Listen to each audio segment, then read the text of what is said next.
Welcome, you're watching Afternoon Digest with me, Vidusha Agarwal. Join us as we break down the day's top stories and bring you the latest developments from around the globe.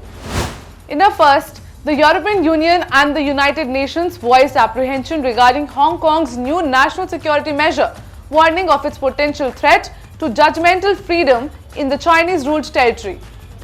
These concerns were raised on the same day Hong Kong lawmakers overwhelmingly approved the new measure, just 2 weeks after the introduction.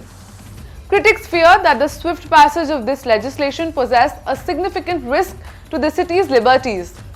For those unaware, Hong Kong legislators unanimously passed a national security law on Tuesday imposing harsh penalties such as life imprisonment for treason and insurrection, along with up to 20 years for the theft of state secrets. However, China urged the United Kingdom to stop making groundless accusations about the Article 23 legislation, according to a statement by its embassy in Britain.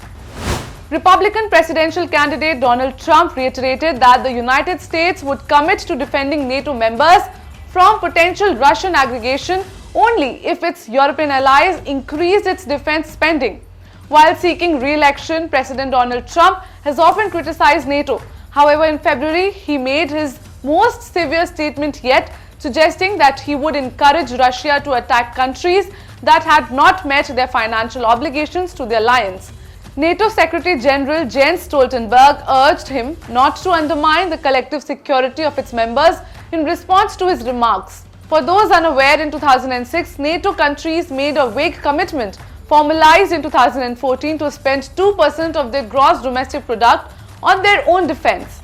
However, it is essential to note that NATO members do not pay subscription fees, nor do they owe the alliance money for defense.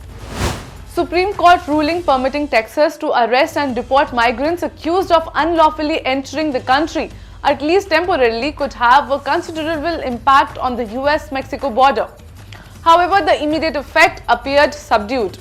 When it came to the circumstances surrounding the potential arrest of migrants, sheriffs and police chiefs tasked with enforcing the law remained largely silent. While some sheriffs welcomed the unprecedented state intervention in border enforcement, others expressed reluctance. Ultimately, a split court allowed the state law to take effect until a legal challenge was resolved. Texas remained silent in the hours following the decision regarding when and whether state troopers or Texas National Guard soldiers who interact with migrants most frequently would begin enforcing the ruling.